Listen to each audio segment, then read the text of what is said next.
Welcome back to the SSAS training sessions. So in last session we discussed about the final concepts on analysis services, and from this session onwards we will be discussing about MDX. So what is MDX and why we need this in the first place?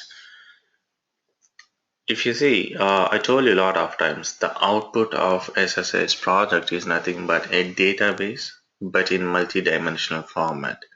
So if you take that, this is your relational database and this is your project, and the output of this one is reading data from this relational and writing data to this multidimensional format. So but this is nothing but another database. A database from two-dimensional is converting to multidimensional. So what the problem here is, it's again a database. We cannot ask the users to query the database directly, right? So we cannot ask the users to go and see the data in the database. It's not possible at all because the data will be stored in the file format and no one can understand what is stored inside. For example, if you see this, where the data is stored for the database that we have created, as I said, it will be in the data folder. Go to program files, Microsoft SQL Server, and SSAS, OLAP, and in data you can see the database name. In that you can see the cube file, the dimension files, and so on. Let's say you are going to the cube file, and if you open this, what you can understand from this? Nothing, right? So we need something or some language or some tool to query the data from the database, right? So that querying language we use to query multi-dimensional databases is called MDX, which stands for multi-dimensional expressions. X stands for EXPRESSIONS expressions. Now let's see how to write, where to connect, and how to write the MDX queries, and how you can fetch the data that you can show in the reports and so on using MDX. To write your MDX queries, what you need to do is first you need to connect to the server. So you can connect to the server from SQL Server Management Studio. So let me go to SQL Server Management Studio and provide the server name. The server name is Moksha in this case. And if you see here, it will list all the databases, and we have only one database on the server. Now to write an MDX query, what you need to do is either right click and go to new query and click on MDX, or simply by selecting the database click on new query, which will open MDX query window. Once the MDX query window opens, you can see the structure on the left hand side. I mean to say the structure of the cube database design. And if you see, you can pick, if you have multiple cubes in your database, you can select what cube you want to query. So in this case, I want to query AdventureWorks DW, and it's listing the related dimensions and the measure groups, which are available in the AdventureWorks DW 2014 cube. And we'll have two set of hierarchies. The first one is measures, under which it will list all the measures and the calculated measures. Here I don't have any calculated measures defined, so it's not showing anything. And the measures are showing under fact internet sales measure group, because I have only one measure group with the name fact internet sales. If I have multiple measure groups, it will be listed under the measures tree node. And KPIs, if you have any KPIs defined, it will display here the KPIs part. And if you see, the third one is dimensions. So you'll have a number of dimensions. It depends on the number of dimensions that you have added to this cube. And you can see every dimension will have attribute hierarchies. This is called attribute hierarchy. Attribute hierarchy is nothing but the column of the dimension table. When you create a cube using the dimension table will become a dimension, and the column of it will become a attribute of the dimension. Similarly, you will also have user defined hierarchies if you have defined any. For example, if you take ship date, these all are attribute hierarchies whereas the last one is user-defined hierarchy. That means the hierarchy defined by us, not the default attribute hierarchy. Now, if you expand any particular attribute hierarchy, you can see the level in it. Level is nothing but you'll have the members in it, like 1, 2, 3, 4 quarters. And if we expand the user-defined hierarchy, you can see levels in it, because the major difference between attribute hierarchy and the user-defined hierarchy is the number of levels. In attribute hierarchy, it will be like all and the members in it, whereas in user-defined hierarchy, you will be having multiple levels in it. Now, before starting the MDX, I would like to explain a couple of terms which will be used very frequently, almost in every session. So, and these are very, very important to understand MDX.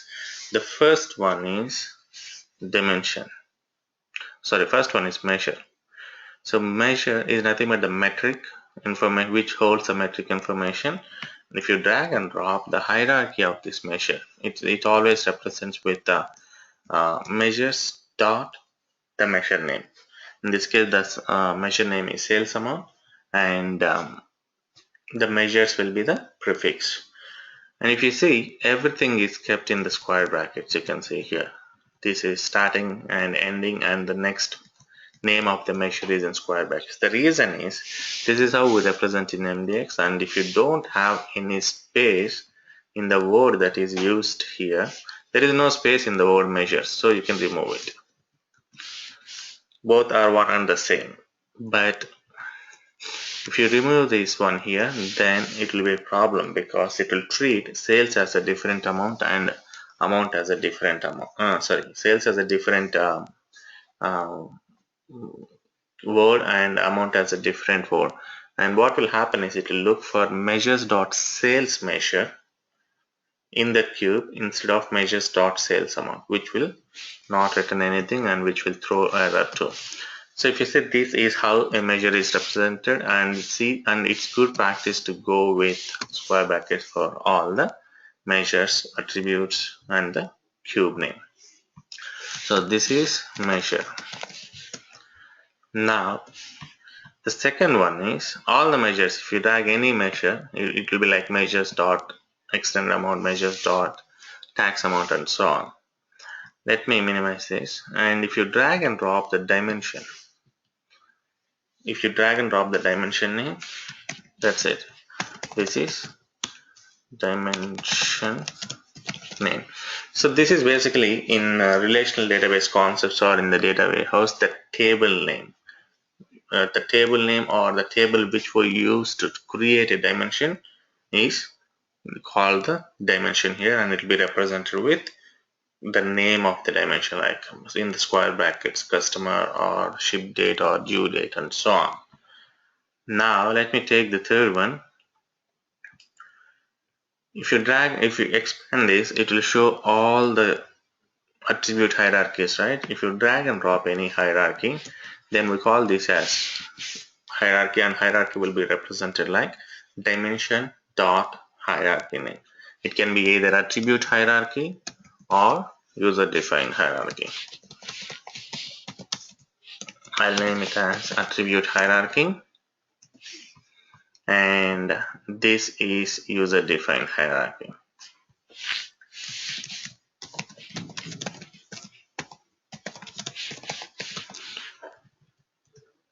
So it will be represented basically the dimension dot hierarchy name. Here in the first case, the attribute hierarchy, that is where product dot color. In the second case, it's basically the dimension name is ship date, and the hierarchy name is hierarchy. So this is called hierarchies in short, like either it can be attribute hierarchy or user defined hierarchy. The fourth one is level. If you expand this calendar quarter, you can see one more calendar quarter which we call as level. Attribute hierarchy level. Similarly, if you drag and drop a level, user defined hierarchy will have multiple levels. You can drag and drop any one of this level. In this case, I am using calendar here. So this is user defined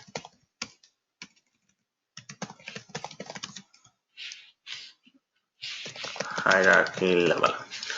And as I told you, the user defined hierarchies will have multiple levels, whereas you can see only one level for the attribute hierarchy. Um, attribute hierarchy. Now, if you see here, if you have only one thing like this, exclude, forget about measures. Measures will have a default representation like measures dot measures name. And if you have only one thing like this is nothing but dimension. If you have two, we call it as dimension, and this one is hierarchy. Similarly, this is dimension in this one, and the whole is called hierarchy. This whole is called level, and this is again level. So the level will have a three different sections in it. One is dimension name, another one is hierarchy name, and the third one is level name. And if you take hierarchy, you'll have two. One is dimension name, and the second one is hierarchy name. And if you have only one, then that is the dimension name. So these are very, very important, because in all our functions we'll be using use a level. So when I say use a level, you should think about only this. You should not think about anything else, like either this or this. You should not think about this, because the input for the function is a level, and you should pass only a level, and you should you should think about only the levels and how it represents and where you can find the levels. So levels will be under the attribute hierarchy or in the user defined hierarchy. Now, there is a slight difference between attribute level hierarchy and the user defined hierarchy, and it's easy to find out whether it's an attribute level hierarchy or user defined hierarchy. In most of the cases, not in most of the cases, in every case, the attribute level hierarchy, the second one and the third one, that is the hierarchy name and the level name, will be same. If you take anything like calendar semester or calendar year or date key, whatever you take, the attribute hierarchy name and the level name will be same, but it will not be the case in the user defined hierarchy level. So because we provide a different hierarchy name for this, generally it will be like calendar hierarchy or physical hierarchy or product hierarchy and so on. And the third one is level, and the levels will be multiple, right? So it's not mandatory that all the times the hierarchy name and the level name will be same in a user defined hierarchy. So this is about different terms that we'll be using in the coming classes. Now let's jump into the first MDX query. So the basic or the simplest MDX query that you can write on a queue, that you can execute on an analysis service database, is select from cube name. It's more like English. Select from cube name. You are not specifying what you want to select. If you execute it, it will go and get the default value, default measure of the cube, and you can see there is no heading, no column, no row. It just display the value. It is of no use, to be honest, but this is the smallest or the shortest possible query that you can execute on MDX, on an analysis service database. Now, this is an interview question asked to me in a couple of interviews. That's why I'm highlighting this. Now, let's see the syntax of um, the basic MDX query. So, the basic MDX query will have the syntax: select items on axis 0, items on axis 1, items on axis 2, items on axis 3, and so on, from cube name. So here the axis plays a major role. Axis talks about on which direction or If you take like here in the result set, we call this as columns and this as rows, right? In which axis you want to keep the or display the items. So the axis talks about on which axis you are gonna show the output. For example, though we can give n number of axes, it is not limited in the query, but our systems are two-dimensional, and we limit our queries to only two axes, that is axis of 0 and axis of 1.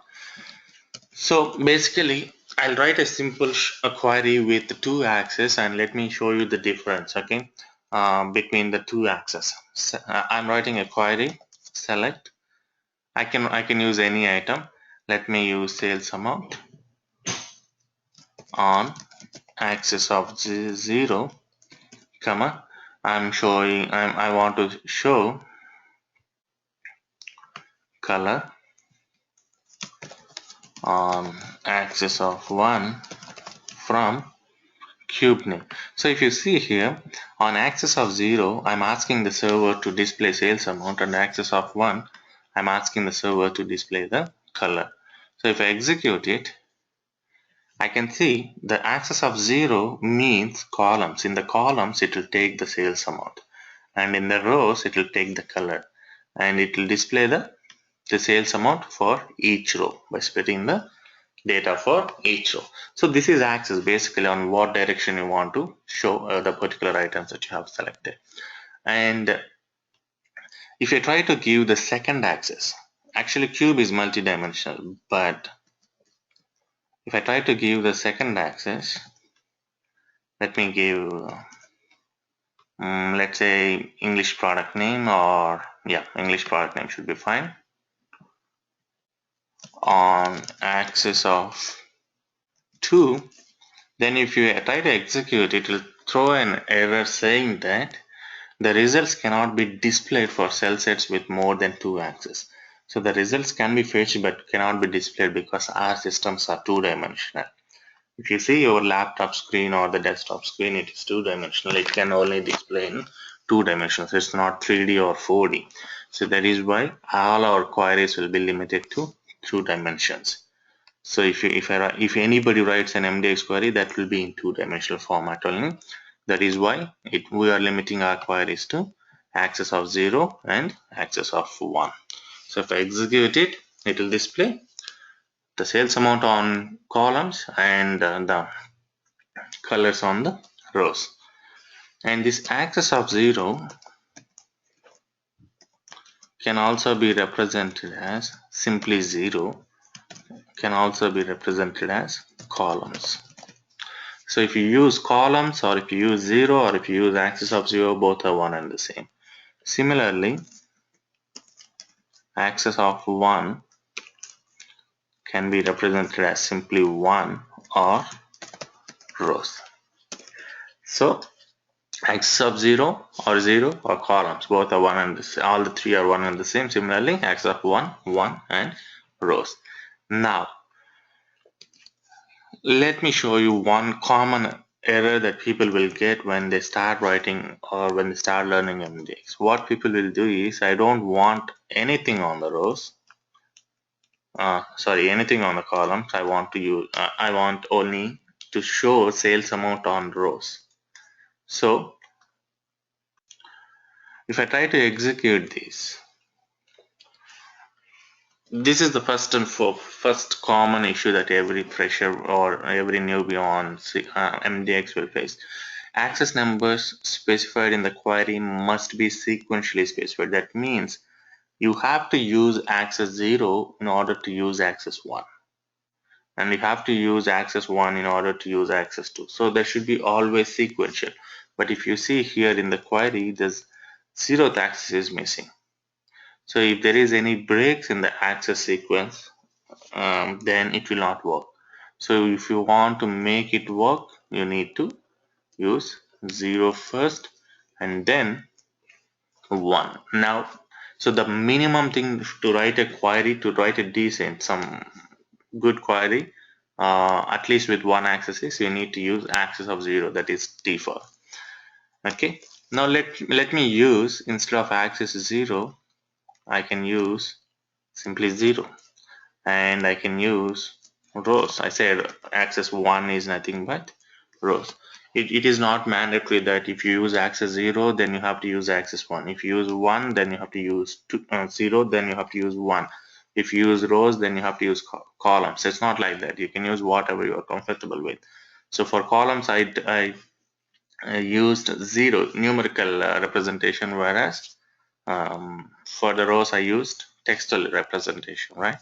So it's not limited, like you have to go with a particular representation type like integer or textual or something like that. You can use whatever you are comfortable with. So this is about access, and this is how you can query the data. This is how you can query the sales amount and the tax amount from your query. Now let's talk about the members, the first function. Before going to the members, how can you slice it? For example, you are seeing the sales amount on the columns and what colors on the rows. So if you want to reverse these things, it's simple. You just have to change the axis. And if you see now, the sales amount will be on rows and the colors will be on the columns. So it's not that you have to have all the textual information on the column, sorry, all the numeric information or metric information on the columns and textual information on the rows. It's not like that. It's always however you feel comfortable or however you want to display the report, you can query the same way. So this is about dicing of the axis, like from columns to rows. I changed it pretty quickly. Now let's see about members function. So SSAS, MGX is nothing but the basic select statement with some functions. So we'll be discussing about a lot of functions, and there is nothing much that you can do apart from using the functions in MGX. Not like in SQL Server, you can write your store process, you can write your functions, you can use triggers, you can use blah blah blah. But nothing here. One simple select statement along with set of functions that requires to meet your requirement. So if you see members mainly for people will be using it in most of the cases for the attributes, but you can use it for the measures also. First, let me start with uh, attributes. If you see the color attribute, this is, you know very well, this is hierarchy. And let's see what will happen if I drag and drop hierarchy instead of level.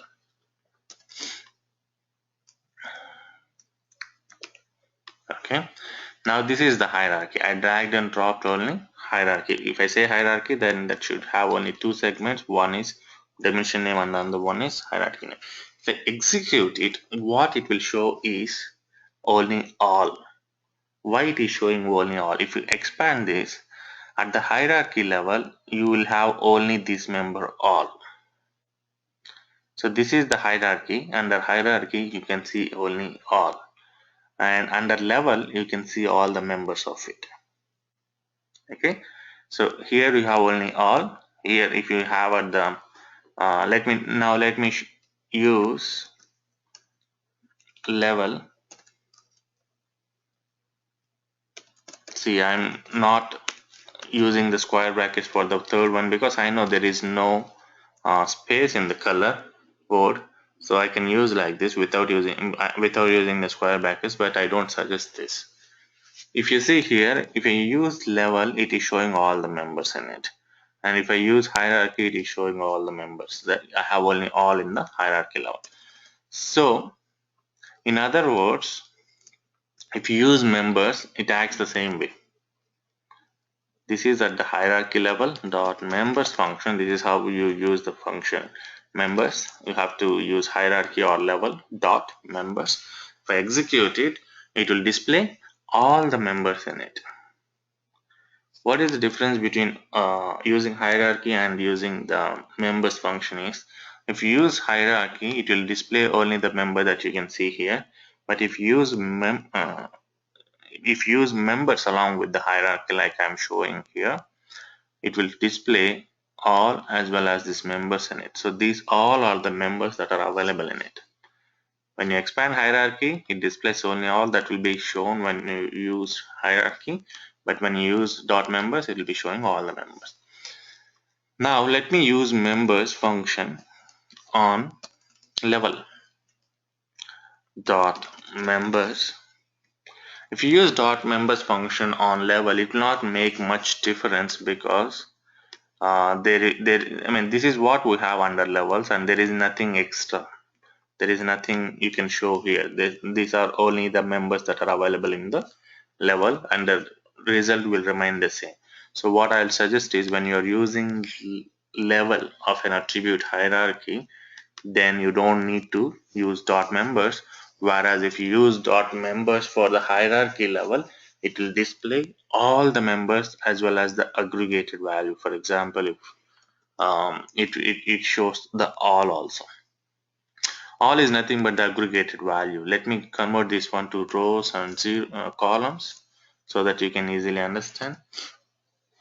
And if you see here, all these values, if you sum up, this will become the all value. So this is the aggregated value, aggregated sales amount of all the products, all the product colors. If you go to the cube that we have developed, okay, you can tell the server whether the particular attribute wants to be aggregated to the all member level or not. If you go to, let's say, product, and if you go to color, and there is a property called is aggregatable. If you set this is aggregatable to false, by default it will be true for everything. That means all the members that are available in the attribute, for example in our case color, will be aggregated to the next level, parent level, that is all. Okay, now I set this one to false for the attribute color, and let me process it quickly, and let's try to execute the same query again. I remember the property, it is aggregatable. By default it will be true. Now I set it to false. Okay, let me trigger the process.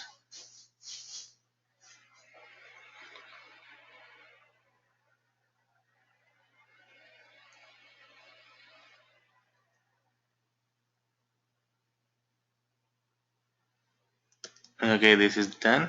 Now let me quickly refresh it by selecting this, and let me go to product, and let me go to color, and can you under members, can you see that now? Can you see that all member, it's missing? So what I'm going to do here is first I'm going to execute the color hierarchy. If I execute it, you can see it is getting the first one, that is black, and there is no all member. But here if you use members at the hierarchy, it will list out all the colors but not the all member, because I have removed it. I set the property is aggregatable to false. That means it won't create any aggregations for the particular attribute. So this is how you can remove the all property, all member from the attribute hierarchy. And sometimes people use this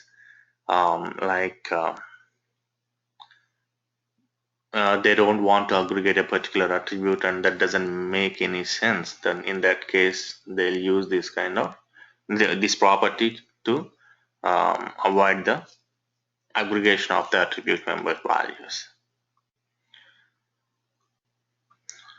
Now let's go back to the next, let's go back to the index queries. Here we used one one measure on the columns, right?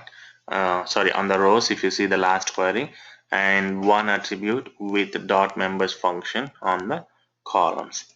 Now here, let's talk about the next set of queries. These are the basic queries. Okay, the queries that we are going to discuss about is very important, and the concept that we are going to discuss here is a must and should interview question if the person asked you on MDX. So the functions are, the concepts are tuple and set. Without this, there will be no MDX interview. So what is the difference between tuple and set? And basically we discussed about hierarchies, right?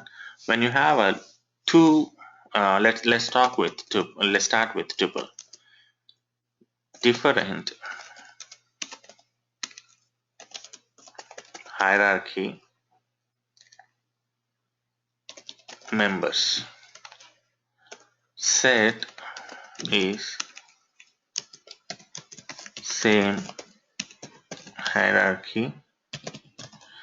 So when you have more than two members and those two are having the same hierarchy, then we call it as set. If it is different hierarchy, then we call it as tuple. This is the next error. Like you will be confusing between the tuple and set, and it will lead to error. Let me try to write a query with a tuple and with a set. For example, here I don't want to represent these dot members because I know I'm using level. Now, along with this, I want to show English product name. So I'm dragging and dropping the English product name here. So if I execute it, it will throw error saying that the statement dialect could not be resolved due to ambiguity.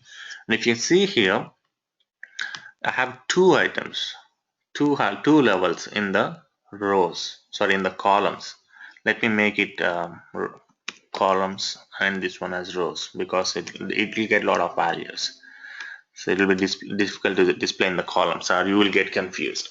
Now I have two in the rows. One is color and another one is um, English product name. Now there is no grouping of this. You need to group this into either a set or tuple. So if you see the definition here, the set means same hierarchy members. What is the hierarchy of the color level? I told you this, the first one is dimension. First one plus second one is nothing but hierarchy. So let me take this hierarchy. And what is the hierarchy of English product name? The hierarchy of English product name is product dot English product name. So is it same? These two are same or different? These two, if you try to compare saying that product dot color is equal to product dot English product name, it will say these two are not same when the levels are or members are of different hierarchy, then we call it as tuple. And the representation will be with these brackets. And the representation for set is with the flower brackets. Now, how to represent this? Let me copy the query. And you know this forms as tuple, so it should be with the flower bracket. These brackets. And if you see, now if you execute it, the two levels that you have specified on the rows will do cross join and it will return the data. Like for every color and every product, there will be a cross join happening and it will return the data. So this is how the tuple works. So basically the tuple is nothing but collection of sets, or in other words, different collection of different hierarchy levels or different hierarchy members. If you see here, this level belongs to English product name, whereas the first level belongs to color hierarchy. Both are different, both are not same. So you'll be uh, calling it as a tuple and you'll be representing by using round brackets. Now let's see an example for set. Let me copy the same.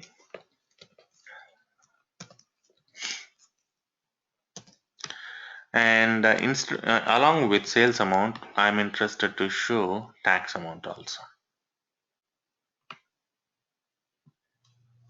If you see the tax amount here, and if you see what is the hierarchy for the tax amount, it is measures. And what is the hierarchy for sales amount? This is measures again. So if you take these two hierarchies, measures is equal to measures, correct?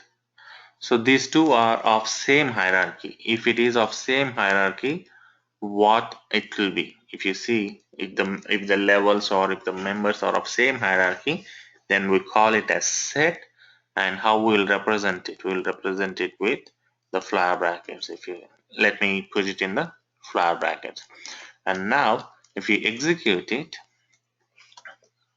you can see the sales amount and tax amount is showing on the columns, and um, the color and the product name is showing on the rows. So this is how you can identify tuple and set. If you get confused with the tuple and set, then it will lead to a lot of issues. Let me show you a couple of issues how you will get. Let's say this is, this is set. If you confused it with tuple, what will happen? If I execute it, the measures hierarchy appears more than once in the tuple. So this is tuple, and the tuple should have all different hierarchies as I said, but here the measure hierarchy appear more than one. That means this is not a tuple and this is a set. Similarly, if you confuse this tuple with set, let's see what will happen. Okay, let me keep the proper set representation for this. Now, instead of tuple, I confused with set, and members, comma, tuples or set must be of same hierarchies in the function.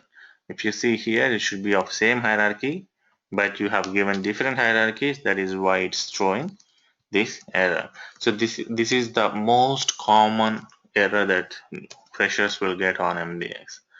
So you have to understand what is tuple and what is set very clearly to work on MDX. If you don't understand this, you will be using this throughout your MDX. So if you don't understand this, then you cannot understand MDX too. So this is about MDX, this is about tuples and set. And if you observe one thing, I'm taking the same query.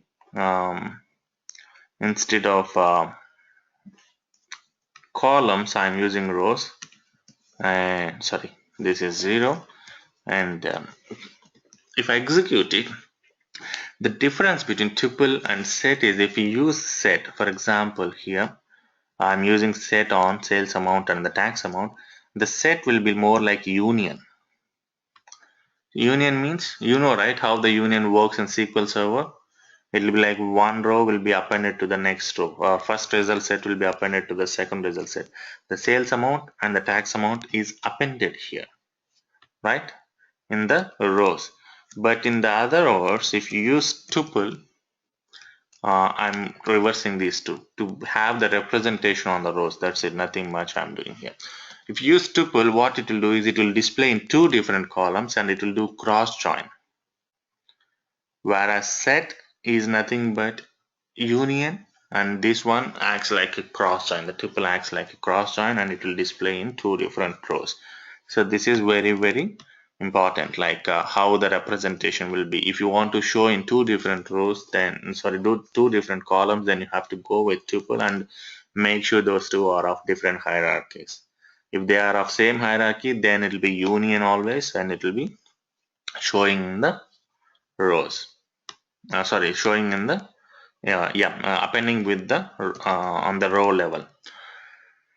Now this is all fine. What if you have one set and one tuple on the rows or columns? For example, user want to see the same data and also due date calendar year on the columns. So that means I have to drag and drop due date calendar year on columns. Now what will happen? What this will form? This will form set or tuple. What you need to do is you need to group all the same hierarchy members into one place. Like I placed all these measures into one area and I'll form a set with this. This forms a set. The one that I'm highlighting is a set. This set will form a tuple with the calendar year. So what I need to do is pretty simple. I need to create a tuple on top of the on the set and the calendar year hierarchy. Now if I execute it, what will happen is the calendar year and the measures will form a tuple. So it will form two different columns, right? It will be cross joined. If I execute it, you can see here till now it was showing sales amount and tax amount on the same level. Now it has been two levels because it's a cross join, because I used a tuple. And for every 2005 Every year in the calendar year of the due date dimension, it will cross join with sales amount and tax amount. Similarly here 2006 sales amount and tax amount, 2007 sales amount and tax amount, and so on. So this is how you can use tuples and sets to represent to display the data as per the requirement. Now this is all fine. You can create similarly, like you can have more tuples or more sets or combination of tuples and sets just like this. What you need to do is you need to order all the same hierarchy members into one and form a set like here, and then if you have a different hierarchy members, form a tuple like the one I've shown here. From here to here, this is a tuple, right? So you need to understand what is the best way to represent and what is the best way to use these tuples and set and the ordering and all. It depends on your understanding. Okay, you have to understand it. What is the best way to place these levels or the hierarchies, and whether it forms a tuple or set. It's in your hands. Now let's see one keyword, the most frequently used keyword.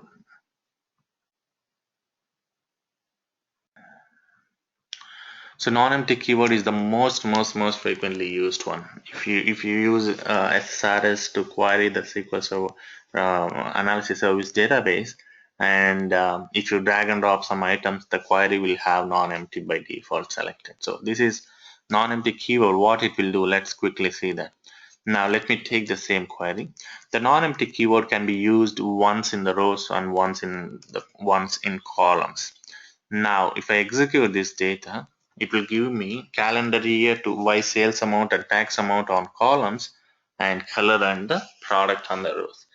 Under messages, you can see number of columns and rows. It has written 506 columns and 506 rows and 22 columns.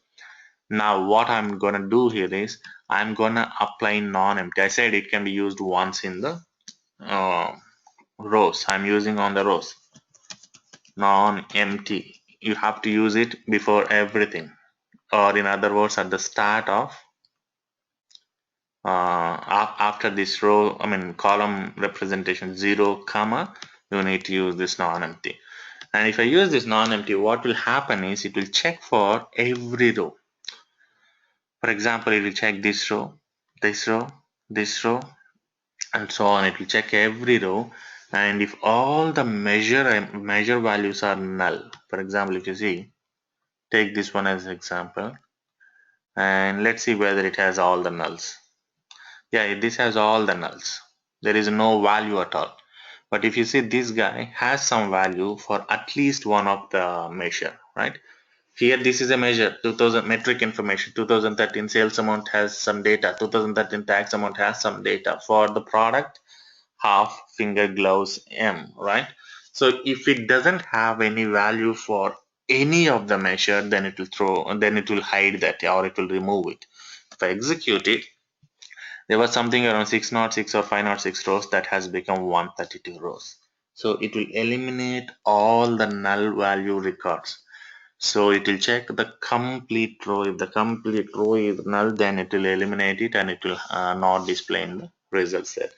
So this improves the performance because instead of fetching some millions of records, it always make the cross join, right? So when it makes the cross join, you can understand how much performance problem it is. Cross join is nothing but cascading product. If I have 100 colors and 100 products, the result set will be 100 into 100. If I apply cross join, 100 into 100, like 10,000, right? And yeah, 10,000. So the output will be 10,000. If it has only 10 records with data, why I have to fetch all the 10,000 records? This is a simple one. Let's assume the product is having 10 million records and the fact table or the another dimension is having 10 millions of records. That means 1 crore in cross join 1 crore. You can see how big the result set will be. If you use non-empty keyword, it will filter all the empty cells or the empty rows, and it will result only the rows that has the values. And this improves the performance and the casting. I mean, and the cross join is very performance hit, but unfortunately MDX uses only cross joining. It always do the cross joining if you use tuple. Now let's try to apply the same on rows. Non-empty, sorry, same on columns too. Non-empty. So if you execute this, you can see the rows has been reduced to 132 and the columns from 22 to 10, it has become 10. And if you see, at least one value will be there for row and at least one value will be there for column. This is how it works, the non-empty function, which is very, very, very important one and very, very important because it improves the performance of the MDX queries. So you can use only once and you cannot use again and again in the rows and the columns, like at the start of the column and at the start of the row definition, you generally use this non-empty keyword. So this is about non-empty, which is gonna improve the performance and which will be must in almost all your queries. Okay, that's it for this session, and in next session we'll be discussing about more functions and more keywords in MDX. Thank you very much for joining. Catch you in tomorrow's session. Bye bye.